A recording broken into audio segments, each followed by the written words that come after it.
A very good afternoon to you and welcome to Lunchtime News, coming to you live and direct from the Newsfirst newsroom here in Colombo. I'm Stephanie Lazarus.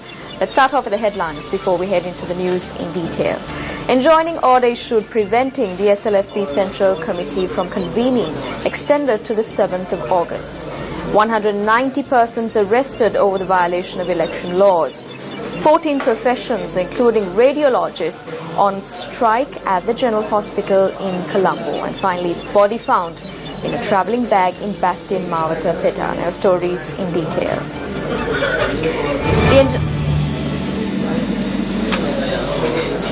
The enjoining order issued preventing the convening of the Central Committee of the Sri Lanka Freedom Party without the consent of the party chairman, President Maithripala Sirisena, has been extended until the 7th of August.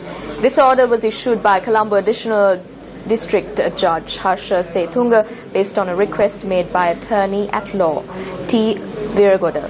The enjoining order was issued on a prior occasion after court considered a petition submitted by Prasanga Solangarachi, who is a member of the Sri Lanka Freedom Party.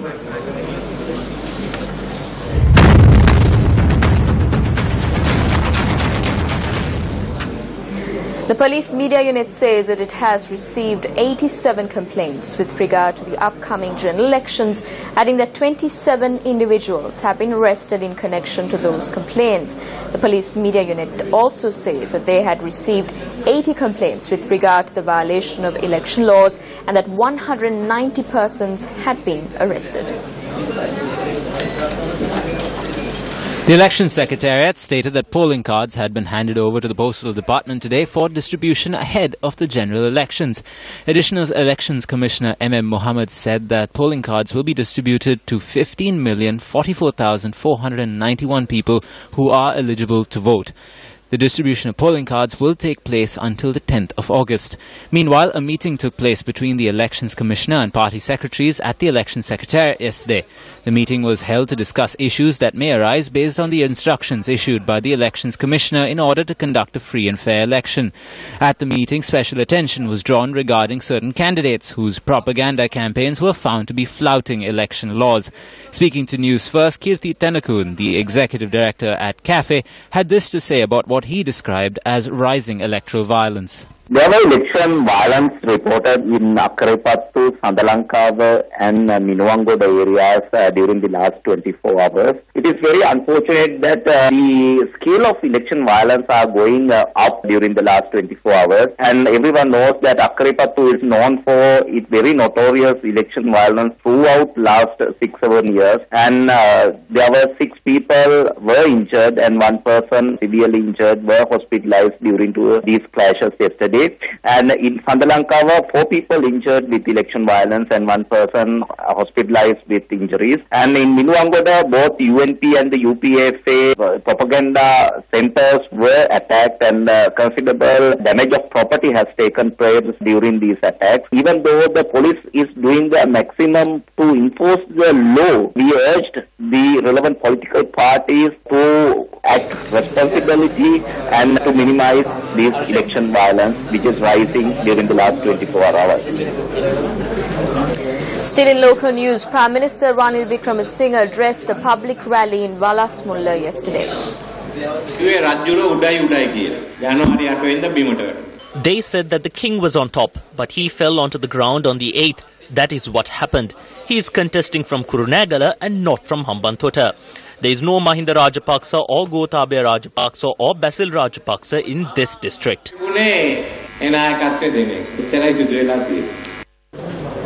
There are only 18 days more for the 2015 parliamentary elections. Now, here are some of the views that were expressed on the political stage. Let alone Watala, development had not taken place in any area of the country within the past 6 months. This is something that you all will have to understand. Is this why the people voted for good governance? Keeping in mind the phrase, vote for the sake of the country, you cannot hope a public representative who is a drug smuggler, fraud or a casino man to render a service for the country. The Ranil Wickremesinghe-led government is in the works to formulate a plan to lead this country into a time of privatization by curtailing the free health and education sectors of the country. They could not even put out a simple elections policy mandate when the UNP was going from strength to strength in moving forward from village to city. The reason for that being their poor vision to develop society and the country. This is a parliament power with 40 which consists of ministers and a prime minister who are appointed by good fortune. We are not going to go down. It is the thieves who will be taken down. It has been proven that they are the biggest thieves. There are only two factions, out of which one is known to have governed the country for years after scrapping through country's resources and violating the country. The other faction is what rose up after defeating it on the 8th in order to counter fraud and mismanagement. That is the faction that came up after facing the ever-powerful Rajapaksas.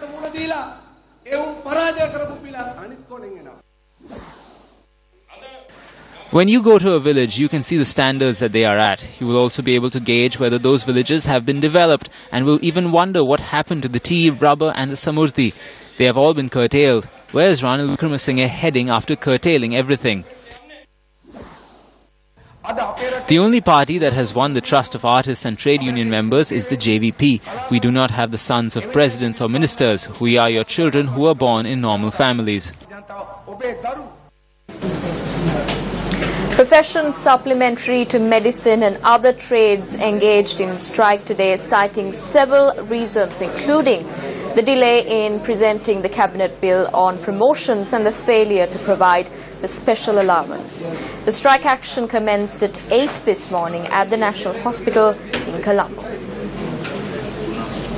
General Secretary of the Joint Trade Union Federation of Professions Supplementary to Medicine, Saman Jayasekara, said that 14 professions in connection to medical laboratories, technology, physiotherapy and herbal medicine will be a part of this strike action. Accordingly, a decision was arrived at to temporarily halt the provision of medication, conducting of lab tests, X-ray scans and ECG scans at the General Hospital in Colombo during the course of today. Patients have been severely inconvenienced as a result. They are on strike every day I come to the hospital. Out of 365 days, they strike at least 100 days. We come and stand for hours, but the counter is closed. The medicine for the month is over. This is a crime. I have a card, but when I come here, there is no one to dispense medicine. It takes us a long time to travel. Some people even stay overnight, but now there is no medicine. Why do they keep doing this? How many times do they want their salaries to be increased? General Secretary of the Joint Trade Union Federation of Professions Supplementary to Medicine, Saman Jayasekara, said that, however, volunteers will be assigned for emergency services. If the health officials do not provide solutions or our grievances, we will conduct a strike to cover the whole of Colombo district tomorrow, and this will include staff of other hospitals as well as staff of health institutes and divisional health officers. When Newsfirst made inquiries from the Secretary to the Ministry of Health, DMD Dissanayake, earlier today, he said that they have taken the necessary steps to ensure that the problems faced by these professions are resolved. The official website of the Maitri Mitra Association was launched yesterday. The website Maitri Mitra was launched by Professor Sarath Vijaysurya during a program titled Before Good Governance, which was held at the SLFI. I believe a group of ideologists should strengthen the president in some way. Even though a new government was formed, we cannot expect a positive outcome with regard to the country all the time. Therefore, the building of a certain ideology is essential to bring the legislature and the executive. Therefore, it is also essential that the president functions in a neutral manner. We would like to request the president to be a part of the country's important reforms by maintaining neutrality during his tenure.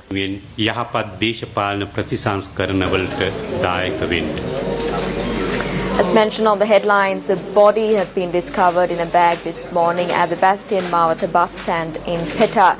The police media spokesperson's unit said that the bag was discovered in the Anuradhapur stop at the bus stand.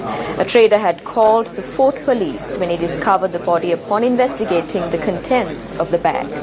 The police said that a magisterial inquest is being carried out on the discovered body at present.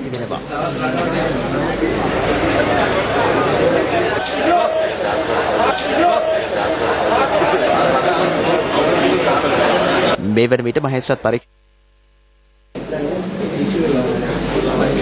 23rd World Scout Jamboree is set to commence today in Yamaguchi, Japan. The 23rd World Scout Jamboree will see the participation of over 33,000 scouts representing 150 countries and will be held under the theme A Spirit of Unity.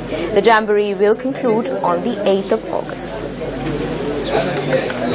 Meanwhile, the Capital Market Awards and Forecast dinner organised by the CFA Society of Sri Lanka took place yesterday. The CFA Society is a policy-oriented organisation that seeks to promote best practices in the financial sector and prevent mismanagement like insider trading.